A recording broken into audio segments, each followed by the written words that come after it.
In the next few videos, we're going to conduct a quick tour of the Retopo tools in 3D Coat. Now, as I mentioned in the UV tutorial, 3D Coat has a mirrored set of UV tools to either create or edit UVs on a Retopo mesh residing here in the Retopo workspace. Since we already covered these tools in that video, we won't go back over them here. And let's go ahead and get started now by going to the Strokes tool at the very top in the Add Geometry section. This is a good tool to use as a starting point. We can use auto retopology, but we will not focus on that in this video. But the Strokes tool is somewhat of an auto retopology routine all on its own. What I mean by that is you can create strokes and 3D Coat will generate a mesh from it. This includes the ability to create slice loops to generate a mesh that wraps all the way around the model. To create a slice loop, you start by clicking outside the object on one end and finish outside the object on the other side. So I'll undo one time. If you happen to have a shell or you have some degree of thickness, it will create a line on the inside as well. It makes it very easy to retopologize things like barrels or cylinders, things of that sort. Okay, and let's create one here. If I want, I can hold down the Shift key and it will constrain it in 90-degree increments. Let me undo. So yeah, let's go ahead and create a loop there. That looks good. And I'll create one more. There. There.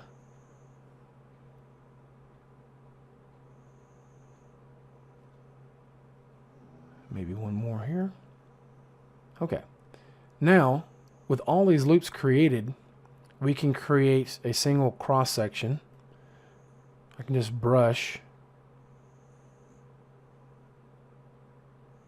to create that. And now what 3D Coat's going to do is it's going to use this number of segments here. These will be the number of rings. And it's going to create an entire mesh using these loops. So let's hit the Enter key. And that tells 3D Coat to go ahead and generate the mesh. So we had a slight problem here.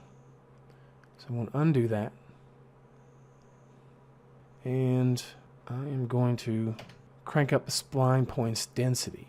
Because sometimes along the stroke, it may dip beneath the surface and that can create problems. Okay, so let's do it again. Let's see if we get a better result.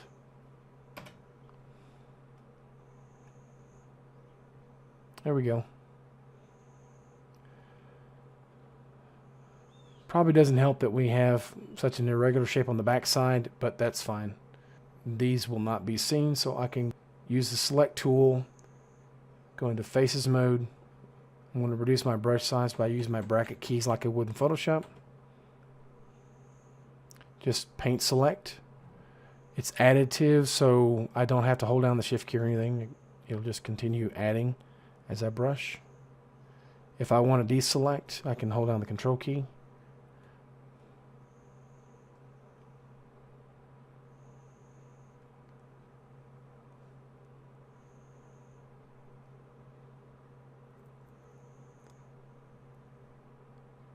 And I'll hit the Delete key.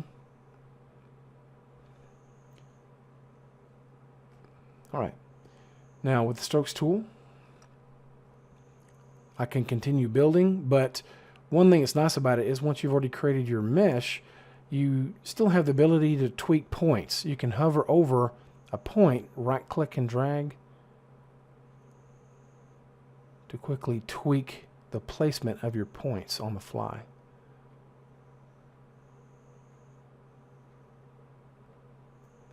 We can also change the opacity so we can see through a little bit better.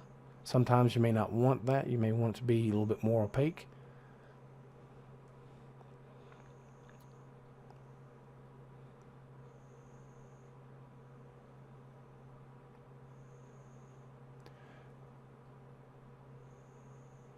All right, and let's say we wanted to create a loop right here to support this row of edges, but also maybe create another one here for this outer rim. So let's go to split rings, and I'll click that. You'll notice how 3D Coat automatically snaps it to the surface, and you have a couple different options for snapping. Now let's choose slide edges. I could slide a single edge, but more often than not you want to slide an entire edge loop. Hold down the control key. You can do just that. Control key again. Let's bring that up here. Split rings.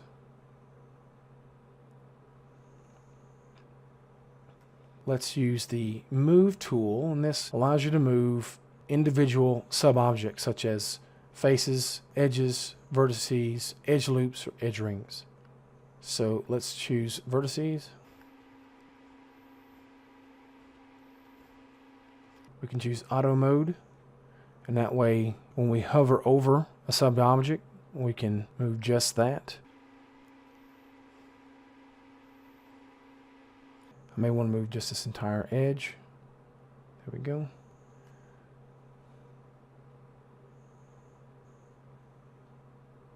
So let's continue using the strokes tool.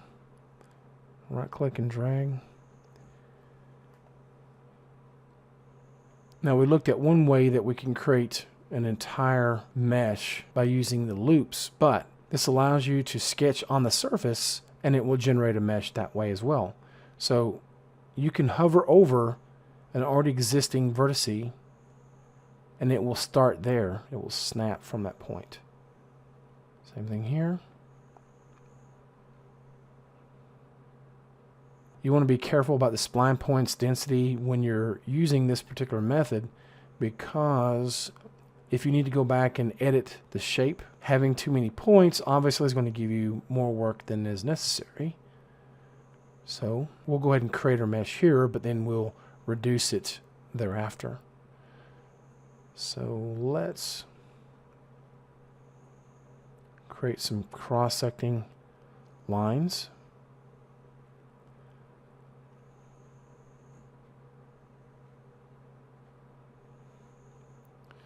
And wherever there's an intersection of lines like this, then 3D Coat will see that as a command to create a polygon. So if I hit enter, it's only going to create polygons here, but not up here. So what I need to do is go ahead and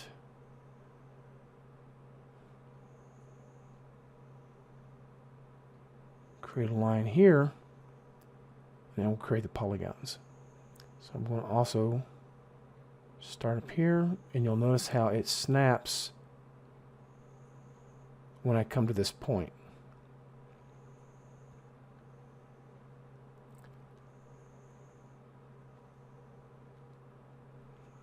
Alright, let's go ahead and hit enter. And you see how 3D Coat generates an entire mesh just from those strokes. Alright, so let's look at the add and split tool. And if we want, we can create something from scratch. We don't necessarily have to already have geometry for this. So what I would want to do is just click my first point and just continue clicking, and then come back to the first point to create an entire polygon. Just as with the strokes tool, you can tweak the individual elements when you hover over them. So right click and drag to tweak the position of this edge. And one nice thing about it is if you want to weld, you can also use this technique. Same thing with the strokes tool. Just right click and drag, bring it over the top of another point, and now it's welded. I'll undo. The move tool operates the same way. It has a welding function built in. So when you click and hover over a point and drag it over the top of another, boom, it welds it automatically. So let's go back to add and split tool. So now that we have this created, I can zoom in and continue building off of it. So click that point, just continue clicking.